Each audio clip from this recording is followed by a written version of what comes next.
Minggu ini, Persada Jenal berpeluang mengikuti rutin harian warga kerja Yayasan Pembangunan Ekonomi Islam Malaysia atau YAPIM dalam usaha mereka menyantuni golongan yang terkesan akibat pandemik COVID-19, khususnya warga kota yang dikategorikan sebagai kumpulan B40 dan asnaf, menerusi program Food Bank YAPIM 2.0 yang diperkenalkan sejak akhir 2019 lalu.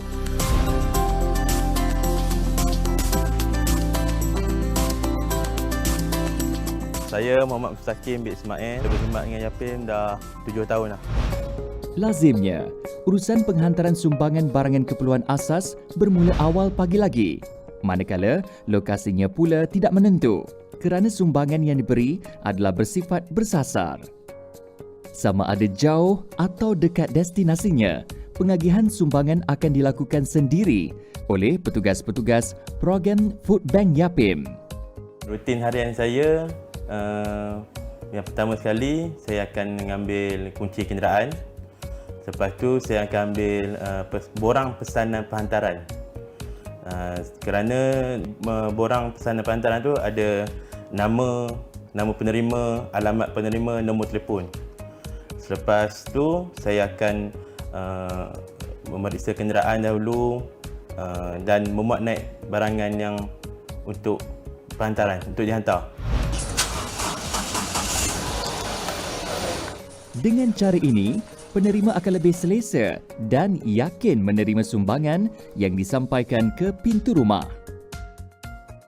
Program Food Bank YAPIM ni sebenarnya kita mulakan sejak tahun 2019 dan pada September 2019 yang mana kita ingin mewujudkan satu ekosistem di mana kita dapat membantu masyarakat dari aspek kebajikan, terutamanya di kalangan B40, di kalangan asnaf, di kalangan keluarga miskin dan juga mudah miskin. Seperti hari ini, pesanan yang perlu disempurnakan adalah di sekitar Lembah Kelang, bukan sahaja saudara se-Islam tetapi mencakupi hingga ke agama lain. YAPIM Smart adalah pembekal utama yang menyediakan keperluan barangan bagi program Food Bank YAPIM, di mana 70% barangan yang disedekahkan terdiri daripada produk jualan usahawan Muslim. Ini selari dengan misi perjuangan YAPIM untuk membantu membangunkan ekonomi umat Islam di Malaysia. Selain daripada peruntukan yang ada, mereka yang ingin melabur saham akhirat boleh menyalurkan keikhlasan menerusi pakej beli dan sumbang.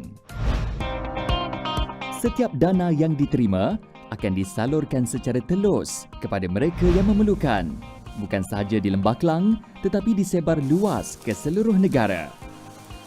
Bagi YAPIM, program Food Bank adalah inisiatif yang mampu menjadi pelengkap kepada rantaian keselamatan makanan, khususnya di kalangan golongan mudah terkesan pendapatan, kerana kelangsungan Food Bank secara berterusan, bukannya bersifat bermusim.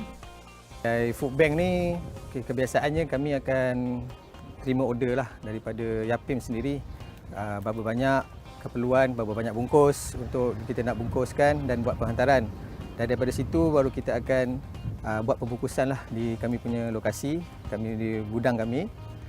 Biasanya kami akan normal akan buat pembungkusan tu dalam 200 bungkus untuk sekali. Dan masa pembungkusan tu lah kebiasaannya kami akan buat sehari sebelum penghantaran. So bergantung kepada berapa banyak set yang kami terima lah order tu daripada YAPIM. Hari ini, petugas program Food Bank YAPIM diarahkan untuk menghantar sumbangan di beberapa lokasi yang berbeza.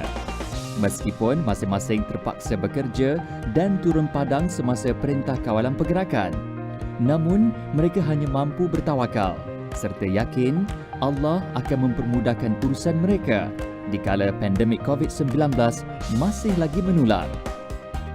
Sebagaimana yang disebut oleh Rasulullah SAW daripada hadis riwayat Abi Hurairah radhiyallahu anhu yang bermaksud, sesiapa yang melepaskan saudara mukmin daripada kesusahan di dunia, maka Allah akan melepaskan kesusahannya pada hari kiamat.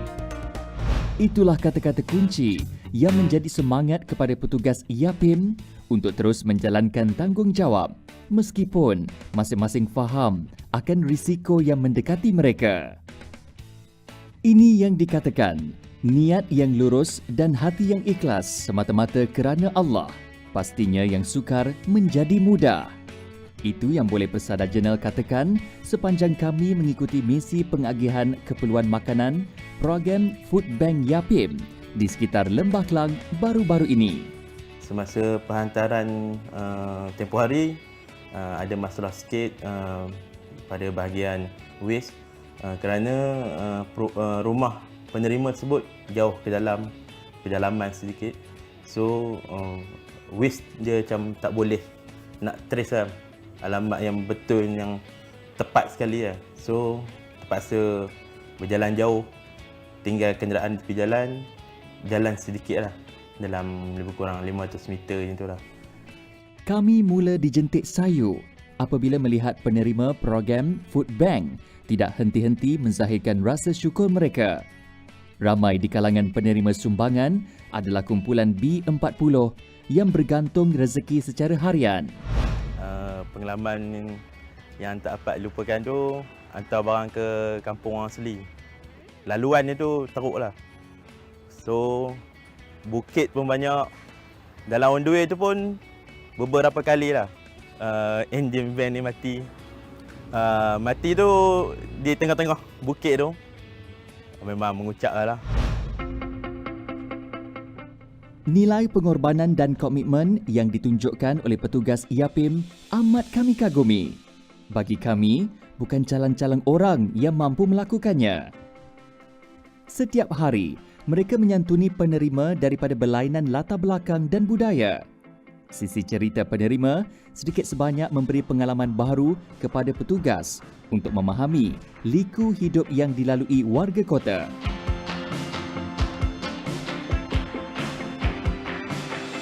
Satu pengalaman kami lah untuk menghantar barangan sumbangan ni di rumah Encik Ismail. Cabaran dia kami nak cari rumah dia tu. Kan? Kami telefon, katanya rumah dia di hadapan kilang perabot. Jadi kami pergi ke kilang perabot tu, kami tengok depan kilang perabot tu tak ada perumahan pun, tak ada rumah pun. Yang ada semak, samun, lalang kan. Tapi ada orang lah, ada orang tengok pakai baju merun. Pak cik tu dengan tongkat dan kudung sebelah kaki lah. Jadi apa yang kami nampak rumah tu sebenarnya kanvas saja. Ditutup dengan kanvas, ada kayu sikit, ada pokok pisang di tepi parit besar lah rumah tu.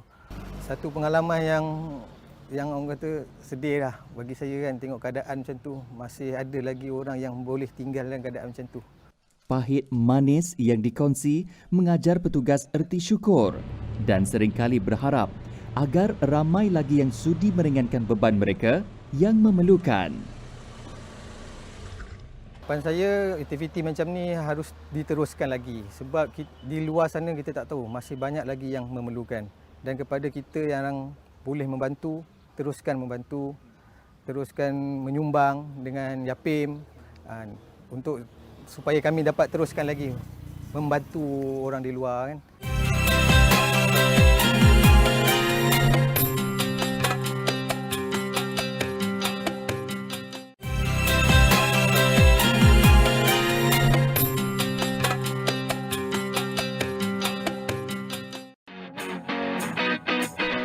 Selain daripada program Food Bank, Yapim atau Yayasan Pembangunan Ekonomi Islam juga turut dikaitkan dengan aktiviti menyantuni kebajikan dan pendidikan anak-anak yatim menerusi program Sinar Kasih. Dengan fokus utama, kanak-kanak yang kehilangan ketua keluarga akibat musibah yang datang tiba-tiba. Sinar Kasih ni sebenarnya program ni kita dah laksanakan pada tahun 2010 di mana Yapim melihat kepada satu keperluan untuk menyantuni anak-anak yatim yang ditinggalkan oleh ketua keluarga secara mengejut. Maksud saya mengejut tu adalah apabila berlaku satu kemalangan, bencana atau kematian secara mengejut yang kadang-kadang memberi kesan kepada emosi dan juga kepada pendapatan keluarga tersebut. Sinar Kasih merupakan salah satu daripada 8 teras utama pembangunan sosioekonomi dan amal jariah Yapim. Atau dengan bahasa yang mudah, satu cabang aktiviti kebajikan yang bertujuan untuk meringankan bebanan ibu tunggal setelah hilang punca pendapatan.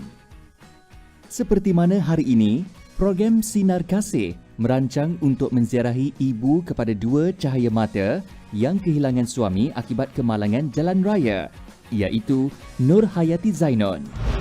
Saya rasa ringan beban juga. Ialah saya ibu tunggal, lepas tu saya dah tak ada tempat saya bergantung semua. Macam pihak Yapim bagi setiap bulan tu, dia akan bagi kat saya lah. Dalam masa yang sama, staf dia pun baik. Dalam masa sama, dia orang pun jadi kawan dengan saya. Menurut Nur Hayati, dia sama sekali tidak menyangka program Sinar Kasih Yapim cakna terhadap nasib yang menimpa dirinya sejak 2019. Tiba-tiba kehilangan ketua keluarga dalam tempoh pandemik ni. So, kalau kita sendiri, apa yang kita buat? Kita pun buntu kalau kita seorang suri rumah yang tiada pendapatan. Jadi, dengan adanya